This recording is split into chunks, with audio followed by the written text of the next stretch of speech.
warahmatullahi wabarakatuh. A'udzubillahi minasyaitonirrajim. Bismillahirrahmanirrahim.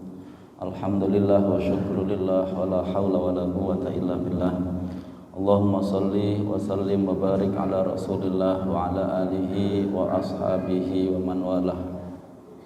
Amma ba'du, yang saya hormati seluruh jajaran takmir Masjid Ar-Rahman Kauman Wombong, juga yang saya hormati para sesepuh, para alim, para ustadz, para imam Masjid Kauman Wombong, dan juga tak lupa Bapak Ibu sekalian yang hadir malam hari ini. Alhamdulillah, mari kita bersyukur kepada Allah biqaulina alhamdulillahirabbil alamin. Semoga ngaji kita malam hari ini menjadi sebab Allah ridha kepada kita semua. Bapak Ibu sekalian yang saya hormati, ini tema kita malam hari ini tentang mujahadah. Mujahadah kita artikan kesungguhan dalam keimanan. Bapak Ibu sekalian, kita buka ngaji kita. Bismillahirrahmanirrahim. Subhanakallahumma rabbana la ilma lana illa ma 'allamtana innaka antal alimul hakim. Wa tub 'alaina innaka antat tawwabur rahim. Wa taqabbal minna innaka antas samiul alim. Wa 'allimna min ladunka ilman nafi'a ya dzal jalali wal ikram. Allahumma iftah lana hikmataka wanshur 'alaina rahmataka ya dzal jalali wal ikram. Bismillahirrahmanirrahim. Dalam surat Al-Ankabut ayat 2 sampai 3 Allah menyampaikan, a'udzubillahi minasyaitonirrajim. Ahasiban nasu ayyutraku ayyaqulu amanna wa hum la yuftanun. Apakah manusia itu mengira mereka akan dibiarkan begitu saja begitu mereka berkata kami telah beriman lalu mereka tidak diuji? Jadi jangan sampai kita ini mengira bahwa ketika ya Allah saya sudah beriman, ya Allah saya sudah Islam, terus kita akan dibiarkan begitu saja oleh Allah tanpa diuji. Enggak. Kalau kita misalkan mau masuk kuliah, mau masuk sekolah, mau masuk kerja, itu kita ngomong saya lulusan sarjana S1 ekonomi, kita pasti dites itu apa benar. Kalau kita mengatakan saya sudah lulus SMA, nanti kita juga dites sesuai dengan kapasitas kita. Walaqad fatanna alladzina min qablihim fala ya'lamanna Allahu alladzina shadaqu wa la ya'lamanna al-kadzibin.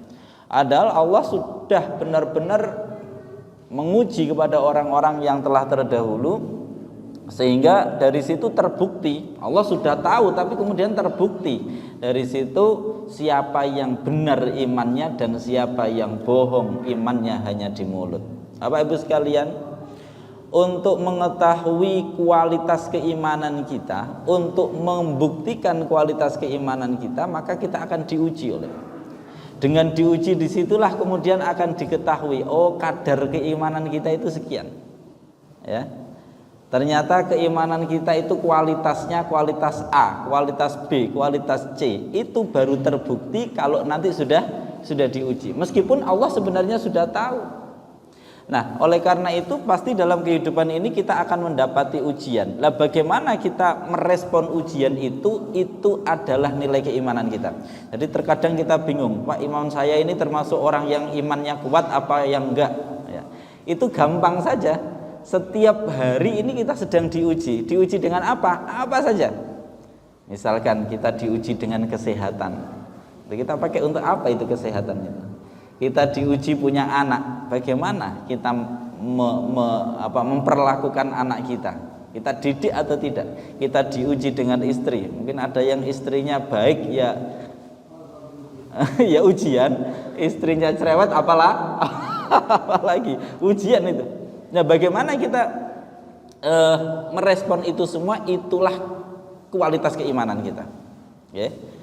Sama seperti kalau ada anak sekolah itu, kalau dikasih lembar ujian, bagaimana jawaban dia, itulah kualitas pengetahuan dia. Sama. Maka Allah mengatakan, ya, innama amwalukum wa auladukum fitnah. Hartamu, anakmu itu adalah ujian. Wa nabluukum bisyarri wal khairi fitnah. Kami uji kamu dengan sesuatu yang enak ataupun sesuatu yang tidak enak. Semuanya ujian. Sehat ujian, sakit juga ujian. Jangan dikira ujian hanya ketika sakit. Sehat pun ujian. Dipakai untuk apa sehatnya? Jangan dikira ujian hanya ketika kita miskin, nggak punya uang. Ketika kaya itu pun ujian. Jangan dikira ujian ketika orang nggak punya anak pun ujian, tanggung jawab dan seterusnya. Maka kita langsung lompat karena waktunya tidak banyak. Di ayat ke-6-nya Allah mengatakan wa man jahada fa innama yujahidu li nafsih. Siapa yang bersungguh-sungguh berjuang ya untuk membuktikan keimanannya, memperjuangkan keimanannya, maka perjuangannya itu manfaatnya akan kembali kepada dirinya sendiri. Dan Allah menyatakan innallaha la ghaniyyun 'anil 'alamin. Allah itu punya sifat ghaniyun. Ghaniyun biasanya diterjemahkan maha kaya. Kaya itu ada dua, Pak. Ya, kalau kaya biasanya pemahaman kita itu kan kaya itu kalau kita punya uang banyak ya. Kaya yang kalau ghani itu adalah kaya ketika kita tidak lagi butuh kepada apapun. Itu namanya kaya. Nah, misalkan orang yang kaya beneran ini ketika dia tidak lagi butuh kepada banyak hal. Itu berarti dia disebut kaya. Maka bisa jadi orang yang uangnya banyak itu lebih miskin daripada orang yang uangnya sedikit. Orang yang uangnya sedikit itu cukup kumpul sama keluarga sambil ngopi, sambil lihat TV bareng, itu dia sudah senang. Bisa jadi orang yang seperti ini dia disebut lebih kaya karena merasa tidak butuh lagi. Tapi kalau ada orang yang miskin dan benar-benar miskin, yang nggak punya uang ya benar-benar miskin. Udah nggak punya uang mikirnya, wah kayak gini kalau punya rumah mewah enak ya. Ini kalau punya bayangannya berarti dia. Lah Allah itu ghaniyun, tidak butuh kepada apapun. Ghaniyun 'anil 'alamin, tidak butuh kepada apapun. Karena kalau Allah butuh kepada sesuatu berarti tidak layak jadi Tuhan. Tuhan itu harus punya sifat tidak membutuhkan pada apapun, termasuk pada amal kita. Maka Allah menyatakan, kamu aku uji terus kemudian tak suruh bersungguh-sungguh untuk memperjuangkan keimananmu, itu bukan demi aku tapi demi dirimu sendiri. Wa man jahada fa innama yujahidu li nafsih. Kalau kita memperjuangkan iman kita, dengar azan, apa respon kita? Kita berjuang, saya tutup toko, saya berangkat ke Masjid Ar-Rahman. Nah, perjuangan ini bukan untuk siapa-siapa, bukan untuk takmir Masjid Ar-Rahman, apalagi ya, itu untuk diri kita sendiri. Kita memperjuangkan diri kita belum bisa baca Al-Quran. Ini nanti akan ada kegiatan tahsin dari lembaga One Day One Juz. Hari apa nih, Ahad. Kita berjuang, sudah kegiatan yang lain yang rutinitas saya tinggal dulu, saya pengen bacaan Quran saya baik. Kita berjuang di situ, memperbaiki bacaan Quran kita. Itu nanti kebaikannya bukan untuk Allah tapi untuk diri kita sendiri. Kita pahami ayat Al-Quran, itu nanti manfaatnya untuk diri kita sendiri dan seterusnya. Malam-malam ngantuk kita bangun untuk sholat tahajud, berjuang untuk membuktikan keimanan kita kepada Allah, itu manfaatnya untuk diri kita sendiri. Nah, manfaatnya nanti apa? Manfaatnya ini, bahwa perjuangan itu akan dilihat oleh Allah. Walladzina jahadu fina lanahdiyannahum subulana. Barang siapa kok dia bersungguh-sungguh untuk mendapatkan keridhoanku, bersungguh-sungguh berjihad di dalam jalanku, di dalam jalan agama, bersungguh-sungguh menuju kepada Allah, lanahdiyannahum subulana, pasti aku nanti sungguh akan memberinya hidayah untuk meraih, mendapatkan jalan-jalanku. Kemarin saya sampaikan di mana? Hidayah, hada, yahdi, ya, ini kata-kata hidayah itu ada dua di dalam Al-Quran, Pak. Ada hada, yahdi, hidayah yang setelahnya itu pakai ila. Yahdi, ila, pakai ila, ya, setelahnya pakai ila. Kalau hidayah kok setelahnya pakai ila, itu berarti menunjukkan. memberi petunjuk, menunjukkan.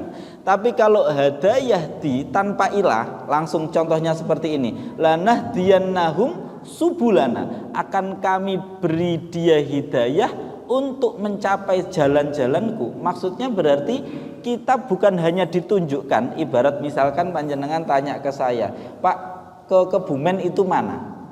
Kalau saya sekedar, oh ini Pak, ini jalan ini nanti jenengan lurus ke sana, nanti sampai di sana jenengan belok kanan. Misalkan saya begitu, itu namanya masih hadayah di ilah, masih pakai ilah. Tapi kalau saya mengatakan ke Kebumen mana sih? Oh jenengan mau Kebumen, ayo saya antar. Langsung saya naik mobil, saya antar sampai Kebumen. Itu namanya yahdi, hadayah di yang tanpa ilah, langsung. Contohnya seperti ini. Maka yang dimaksud ayat ini, kata para mufassir, orang-orang yang bersungguh-sungguh memperjuangkan keimanannya dengan cara melewati segala macam ujian, dengan segala macam pengorbanan, maka Allah pasti akan mengantarkan dia untuk melalui jalan-jalannya, jalan-jalan menuju Allah. Wa innallaha lama'al muhsinin. Ini makna ayat ini. Maka Bapak Ibu sekalian yang saya hormati, jihad itu bukan dalam pengertian sempit kemudian perang, bukan. Jihad itu maknanya adalah bersungguh-sungguh. Imam As-Sudi mengatakan, ya, inna hadhil ayat nazalat qabla fardil qital. Ayat ini tadi, ayat tentang jahada wa man jahada atau alladzina jahadu fina, ini adalah ayat ini turun sebelum adanya perintah terkait dengan perang. Maka Ibnu Atiyah menyimpulkan fahiya qablal jihadil urfi wa innama huwa jihadun amun fi dinillah wa talabi mardhatih. Berarti yang dimaksud jihad ini bukan jihad yang perang itu, tapi bersungguh-sungguh secara umum di dalam beragama, di dalam meraih ridho Allah. Pak, sekarang kita berhenti sejenak. Kita cek mulai dari kita Islam, Pak. Islam kita sejak kecil ya. Mulai sejak kita Islam sampai sekarang sudah pada berengosen, sudah pada jenggotan, pada memutih. Apanya yang memutih, Pak? Rambut atas, yang atas ya. Itu coba apa kesungguhan yang sudah kita lakukan? Tadi dijelaskan tentang kurban. Kita sudah kurban belum? Apa kesungguhan yang sudah kita lakukan? Kalau ada panggilan azan, sudahkah kita bersungguh-sungguh mengijabah, merespon panggilan itu? Ketika ada malam hari Allah mengatakan, wah malam itu Allah menyambut kita dengan rahmatnya, dengan ampunannya, sudahkah kita bersungguh-sungguh bangun malam hari mengalahkan ngantuk kita? Jangan-jangan kita kalah sama maling. Maling itu untuk maling berani berkorban untuk melek malam hari ya. Itu kalau malam begadang mau maling itu. Wah, itu jam 12, wah ini. Untuk keburukan yang dia yakini, dia berani mengorbankan rasa kantuknya. Lah masa kita untuk kebaikan yang kita yakini tidak berani berkorban apa-apa? Nah, coba apa yang sudah kita lakukan, pengorbanan kita dalam kebaikan apa coba? Nah, ini kita harus introspeksi. Lah introspeksi itu paling enak itu ya malam hari itu. Malam hari dalam keheningan itu kita diam sejenak, apa yang sudah saya lakukan dalam hidup ini. Jika Allah menguji kita dengan kekayaan, apa yang sudah saya lakukan dengan kekayaan saya. Jika Allah menguji kita dengan ilmu, apa yang sudah kita lakukan dengan ilmu kita. Jika Allah menguji kita dengan kemiskinan, apa yang sudah kita lakukan, respon kita terhadap kemiskinan itu. Jika Allah memberi kita anak, apa yang sudah kita lakukan terhadap anak kita, dan seterusnya. Karena itu semua adalah ladang-ladang yang seakan kita itu dikasih oleh Allah. Ini ladang kamu, ini ladang kamu, ini ladang ini sudah kita tanemin apa? Kita punya usia sekian lama ini sudah kita pakai untuk apa?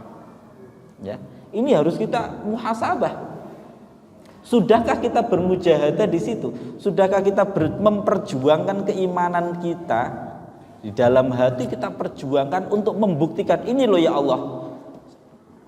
Itu orang ini kan lagi zaman tahun politik ya.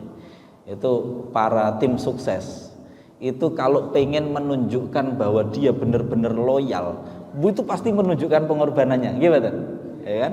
Misalkan ada timnya si A misalkan, atau dia ngomong saya ini loyal sama jenengan, itu dia pasti membuktikan loyalitasnya. Nggak bisa dia cuma ngomong saya ini loyal Pak sama, juga bisa.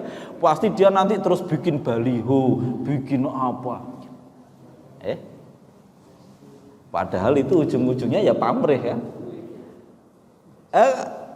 Dan itu masih sulit karena apa? Keuntungannya akan didapati oleh si yang diperjuangkan, si calonnya. Tapi kalau Allah kan enggak, wong kita berjuang itu bukan untuk Allah tapi untuk diri kita sendiri keuntungannya. Harusnya kan mudah. Makanya ini aneh kalau kita kembali ke ayat ini tadi, wa man jahada fa innama yujahidu li nafsi. Kamu berjuang di dalam agama itu keuntungannya, manfaatnya untuk dirimu sendiri. Berarti kalau kita tidak mau, berarti kita tidak mau memperjuangkan nasib kita sendiri. Bapak Ibu sekalian yang saya hormati, nah ini makanya perlu kita renungkan kembali kehidupan kita ini, apa perjuangan yang sudah kita lakukan di dalam hidup kita. Saya sendiri nuwun sewu, saya ini ya sedikit diberikan ilmu oleh Allah. Itu termasuk yang saya ini, apa yang sudah saya lakukan dengan ilmu saya ini. Jangan-jangan ngalor ngidul ngaji itu hanya biar dapat amplop. Walau berarti nggak berjuang itu. Berarti kan nggak berjuang. Nah, itu harus dicek ya. Kita semua harus ngecek sesuai dengan kapasitas kita masing-masing, sesuai dengan takaran kita masing-masing, kita cek perjuangan kita sudah di mana. Nah, perjuangan kita sudah atau belum. Nah, ini berjuang lalu dengan apa? Konteks secara realnya bagaimana? Beramal dengan kebaikan apapun. Rasulullah menyatakan begini, man amila bima alima allamahullahu ma lam ya'lam. Ini hadis yang luar biasa sekali. Beliau bersabda, man barang siapa amila, kok dia mengamalkan bima terhadap sesuatu alima yang dia telah ketahui. Kok kita mengamalkan apa yang sudah kita ketahui, allamahu, maka akan mengajarkan padanya siapa Allahu Allah ma lam ya'lam, apa yang ia belum ketahui. Kalau apa yang sudah kita ketahui kita amalkan, kita ngaji, kita tahu apa, kita amalkan, maka nanti Allah akan terus membimbing kita, memberi kita ilmu lagi, lalu kita mengamalkan. Akhirnya semakin hari ini level kita naik. Kita ini kadang repot, yang satunya diajak ngaji nggak mau, yang satunya ngaji terus tapi nggak ngamal-ngamal. Yes, tapi lumayan sudah mau ngaji ya. Tapi harusnya kita itu tahu sedikit, itu kita amalkan. Tahu sedikit enggak? Kita amalkan. Nanti kalau kita tahu sedikit kita amalkan, itu nanti Allah akan memberitahu kita apa yang kita belum tahu. Bapak Ibu sekalian yang saya hormati, kita itu menjadi sulit melakukan sesuatu, sulit fokus di dalam agama itu sebenarnya karena kita nggak tahu. Nuwun sewu, saya kasih contoh anak kecil. Ini ada anak-anak kecil ini. Nuwun sewu, jenengan kasih pilihan permen, ya permen dengan berlian. Wah, misalkan berlian. Berlian kecil aja segini, satu butir gini, ya. Gak usah diam. Sama permen berlimpah banyak. Kira-kira milih pundi? Milih permen. Berlian nggak tahu apa itu berlian. Buat apa? Meskipun segini sejempol ini. Padahal berlian ini kalau dijual sejempol itu bisa untuk beli permen sepenuh masjid ini. Tapi karena dia nggak tahu, ketidaktahuannya akan membuat dia memilih permen. Lah, kalau apa yang sudah kita tahu itu kita amalkan, Allah akan memberitahu kita hal-hal yang lain sehingga kemudian kita akan dengan sadar, dengan mudah melakukan itu. Karena amal itu tidak bisa dipaksa. Amal itu tidak bisa dipaksakan. Saya punya oleh Pak Fuad di Serai Santri di An-Nur itu enggak banyak. Saya memaksa mereka, ya santri-santri itu, saya paksa untuk sholat tahajud, saya paksa untuk jamaah. Itu saya bisa memaksa dia datang ke masjid. Kalau enggak tak hukum, bisa. Dia akan datang ke masjid, dia akan sholat, tapi saya bisa nggak membuat pikiran dan hatinya sholat? Nggak bisa. Kata orang, kita bisa saja memaksa kambing, sapi, kita gelandang, kita kasih minum, kita delep-delep di air, itu bisa. Tapi bisa nggak kita maksa dia minum? Kita bisa nggak maksa kambing untuk minum? Nggak bisa. Yang bisa paling kita paksa dia untuk kita hadapkan ke air, tapi kita delep-delepna pun dia belum tentu mau. Yang membuat dia mau minum apa? Rasa haus. Dan hausnya ini kemudian dia paham, ini haus ini bisanya hilang dengan saya minum. Itu namanya ilmu.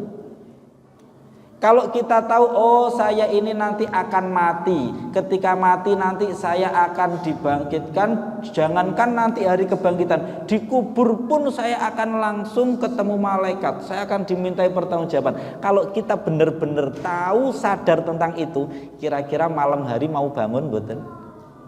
Wow, milih meluk istri apa? Itu pasti kita mau. Lah kita tidak mau karena kita tidak tahu. Maka caranya gimana? Rasulullah mengajarkan pada kita, apa yang sudah kamu tahu, apa yang sudah kamu sadari, jalankan dulu. Oh, saya sadar ini kita sholat 5 waktu itu penting. Ya sudah, jalankan dulu sholat 5 waktu dengan sebaik-baiknya, dengan kesungguhan. Maka nanti kita akan dikasih tahu ilmu-ilmu yang lain, yang kegaiban seperti itu. Maksudnya diberikan kesadaran di dalam hati kita, sehingga kita untuk melanjutkan kebaikan itu tidak perlu dipaksa lagi. Umar bin Abdul Aziz ini sebenarnya orang sudah di abad yang kesekian, tapi kemudian beliau disebut sebagai khalifah kelima karena benar-benar seperti kakek buyutnya Umar bin Khattab. Beliau menyatakan, innama qassara bina al ilmin ma jahilna taksiruna fil amali bima alimna. Ini radi bulet, saya tak terjemahkan ya pelan-pelan. Innama qassara bina an ilmi ma jahilna taksiruna fil amali bima alimna. Yang membuat kita ya tidak lagi bisa mengetahui apa yang belum kita ketahui, karena yang sudah kita ketahui saja tidak kita amalkan. Ya, saya ulangi lagi kata beliau, yang membuat kita tidak lagi bisa memahami banyak hal yang kita belum paham, karena yang sudah kita pahami saja tidak kita amalkan. Kita sudah tahu betapa pentingnya sholat, tapi kita meremehkan sholat. Kita sudah tahu betapa pentingnya sedekah, tapi kita nggak pernah bergerak untuk itu. Maka nanti kita tidak akan diberitahu untuk yang berikutnya oleh Allah. Sehingga beliau menyatakan, walau amilna bi ba'dhi ma alimna la auratana ilman la taqumu biha abdanuna. Kalau saja sebagian dari apa yang sudah kita tahu itu kita amalkan dengan sungguh-sungguh, maka Allah akan mengucurkan, memberi kita ilmu sampai-sampai kita nggak mampu untuk menanggung, untuk mewadahi itu. Karena Allah itu sudah bikin satu sunnatullah, wattaqullah wa yu'allimukumullah. Kamu bertakwalah kepada Allah, nanti Allah yang akan ngajari kamu banyak hal. Ngajari berarti bukan ngajari tentang yang duniawi, tentang secara spiritual, religiusitas, rasa di dalam hati. Nuhun sewu Bapak Ibu sekalian, jenengan dulu waktu kecil misalkan lihat cabai, jenengan akan tanya, apa itu namanya cabai? Rasanya gimana? Paling dikasih tahu gimana? Pedes. Jenengan dengan dikasih tahu ini pedes, jangan dimakan, sudah tahu rasanya belum? Belum. Biar tahu rasanya pedes gimana? Dikit. Ilmu tentang akhirat pun sama, agar kita paham benar, masuk, rasakan dulu. Sedikit dulu rasakan. Maka nanti kita akan mulai mengarungi lautan akhirat, dan di situ nanti Allah yang akan menuntun kita sedikit demi sedikit. Yang penting kita melakukannya sesuai dengan yang pertama tadi, yaitu gimana tadi? Jahadu fina. Ini kata kuncinya. Orang yang bersungguh-sungguh fina untuk meraih keridhaan Allah. Jadi sholatnya untuk meraih keridhaan Allah, baik sama keluarga untuk meraih keridhaan Allah, silaturahim, semuanya dalam rangka meraih keridhaan Allah. Nanti kita akan diberikan pemahaman di dalam hati dan pikiran kita sehingga kita mudah untuk melanjutkan berikutnya mengamalkan apa yang kemudian diajarkan oleh Allah. Ini materi kita pas 1832. Ya, silahkan untuk jika ada yang bertanya. Jadi kesimpulannya adalah bahwa keimanan yang sudah kita ikrarkan di dalam hati maupun lisan kita bahwa kita beriman, pasti itu akan diuji kebenarannya oleh Allah. Benar nggak ini beriman? Diuji dengan berbagai hal.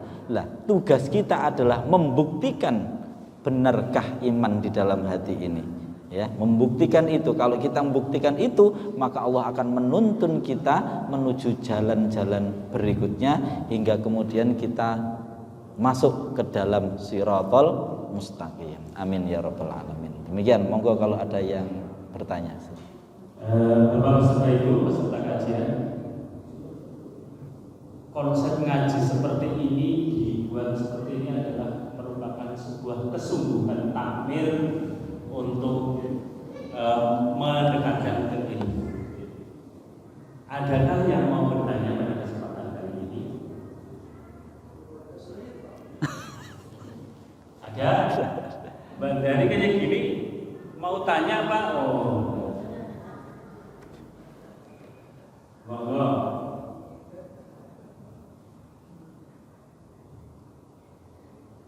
Assalamualaikum warahmatullahi wabarakatuh. Waalaikumsalam warahmatullahi wabarakatuh. Tadi kan dijelaskan bahwa kalau kita bersungguh-sungguh itu Allah akan memberikan ilmu-ilmu yang lain.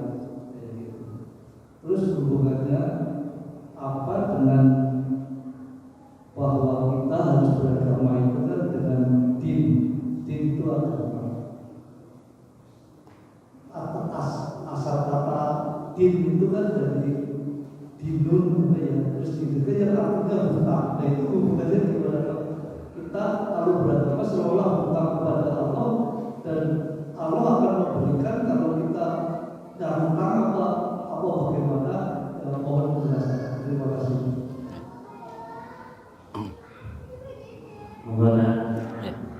Baik, terima kasih.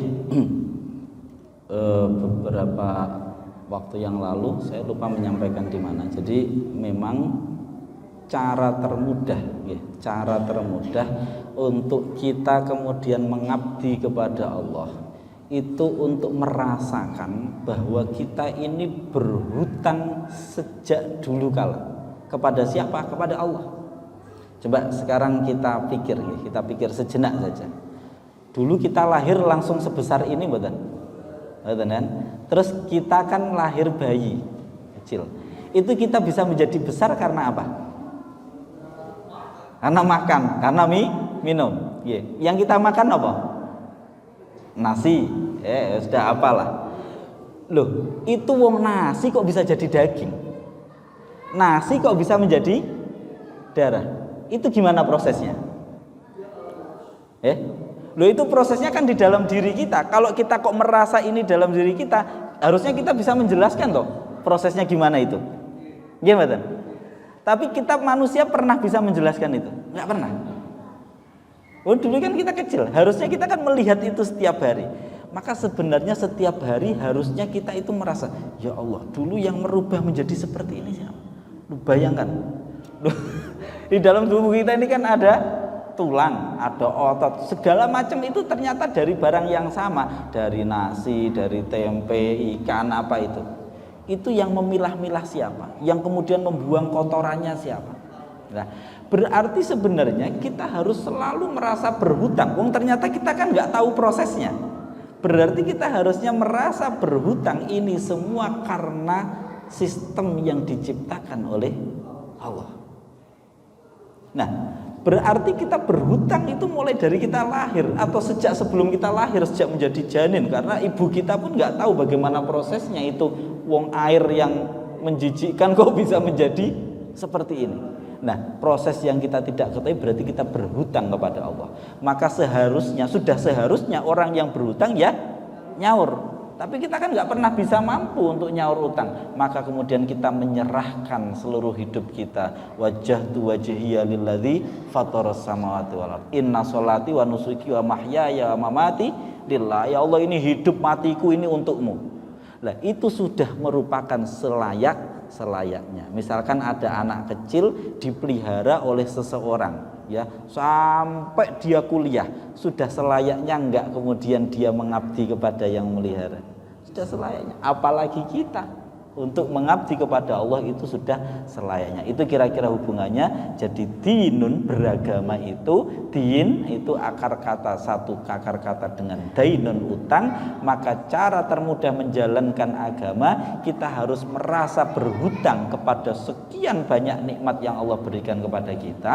Kemudian kita mendedikasikan hidup kita ini hanya untuk Allah. Caranya gimana? Mengikuti, diperintah berangkat, dilarang berhenti. Dan sebenarnya perintah Allah itu kebanyakan hanya larangan. Ya sebenarnya kita cukup diem saja, nggak usah ngerasani, diem, malah cari tahu. Ya, jangan misui, jangan mencela, diem, kan gampang harusnya. Tapi enggak, malah sukanya cari tahu masalah, cari tahu. Sukanya itu hobinya mancing emosi. Baik, demikian mungkin waktu kita sudah mepet. Masih ada waktu. Saya kalau enggak ada saya lanjutkan sedikit. Masih ada pertanyaan? Ya ada, ya. Jadi cara melaksanakan, mendedikasikan umur yang Allah berikan kepada kita itu dengan cara takwa. Takwa itu apa? Intinya adalah yang dilarang itu ya kita berhenti tidak melakukannya, yang diperintah laksanakan. Lah, kebanyakan perintah Allah bab takwa itu kebanyakan kita tidak melakukan yang dilarang. Seharusnya mudah, betul? Mudah. Jangan mencuri. Mudah kan? Mau tidak melakukan berarti kan nggak perlu melek malam, nggak perlu mencari cara. Jangan menipu, tidak perlu cari modus operandi dan seterusnya. Sebenarnya itu berarti beragama itu sebenarnya mudah. Jangan berzina, malah gampang, uangnya bisa ditabung. Jangan minum minuman keras. Terus ada ulama itu yang menyatakan begini, kalau seandainya itu dibalik, itu kita akan kesusahan. Coba, semua orang harus zina, bukan repot Pak. Kita harus nyiapin uang. Sing payu gampang, lha sing mboten payu. Semua orang harus minum minuman keras, malah repot kan. Yang diperintah Allah pasti hal yang mudah-mudah. Ya. Yang perintah Allah senyum, mudah senyum. Tenaganya senyum kali merengut niku banyak mana? Banyak merengut. Kita marah itu perlu tenaga ekstra. Kalau senyum itu gampang, tidak butuh banyak. Kita memaafkan itu mudah. Jangan coba kalau tidak percaya, tapi kalau orangnya belum mencoba nggak bisa. Dan coba memaafkan itu lebih mudah daripada kita berdendam. Karena mendendam itu kita harus membuat skenario dan kemudian kita nggak bisa tidur. Ternyata orang yang menzolimi kita ngorok di sana, kitanya masih pusing. Memaafkan mudah. Pokoknya apa yang dituntun oleh agama itu sesuai dengan fitrahnya manusia. Maka kalau kita melaksanakan perintah agama, baik yang sifatnya perintah maupun larangan, pasti itu akan cocok dengan fitrah kita sebagai manusia. Nah, kalau kita menentang itu pasti bertolak belakang dan pasti sakit. Pasti sakit. Jangan cek kalau nggak percaya. Orang jangan dikira itu enak, itu sakit. Ya, orang yang kemudian minum minuman keras pasti nggak enak. Seakan-akan saja enak, tapi nggak enak. Dia muntah-muntah kemudian enggak enak, seakan-akan. Ini namanya, dalam bahasa lain namanya wala umanniyannahum, setan hanya mengajak dia untuk berangan-angan seakan-akan itu orang pakai narkoba, enggak enak. Nuwun sewu, selingkuh, enggak enak. Enak itu kalau sama istri sendiri, itu tenang aja, mau di mana-mana tenang aja. Kalau sama istri, kalau sama selingkuhan itu seakan-akan enak. Tapi selingkuh sana sih. Takut konangan, handphone digeledak itu bingung. Gimana? Orang selingkuh. Niki apa berdasarkan pengalaman? Boten ya. Bapak Ibu sekalian yang saya hormati, jadi ayo kita bareng-bareng berupaya untuk menggunakan segenap kemampuan kita, memperjuangkan keimanan kita untuk mengamalkan apa yang sudah kita tahu aja dulu. Enggak usah muluk-muluk. Apa yang sudah kita pahami, apa yang sudah kita tahu, itu kita lakukan dulu. Nanti Allah yang akan menuntun kita. Lanahdiyannahum subulana. Akan kami tuntun dia, kami antarkan dia untuk menjalani sirat, untuk menjalani jalan-jalan untuk menuju kami. Subul itu jalan-jalan kecil. Subul ini kemudian berakhir pada apa yang disebut dengan siratal mustaqim, tapi itu penjelasannya agak panjang.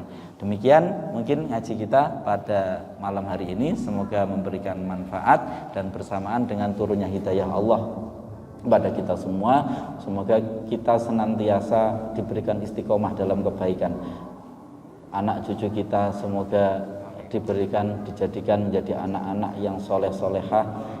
Apa yang kita pelajari menjadi ilmu yang manfaat fid dini wa dunya wal akhirah. Semoga kita semua selalu mendapatkan rahmat dan maghfirah dari Allah Subhanahu wa taala hingga mendapatkan akhir yang husnul khatimah. Amin ya rabbal alamin. Billahi taufiq wal hidayah wa ridwal inayah wal afu minkum. Mohon maaf jika ada kurang lebihnya. Assalamualaikum warahmatullahi wabarakatuh.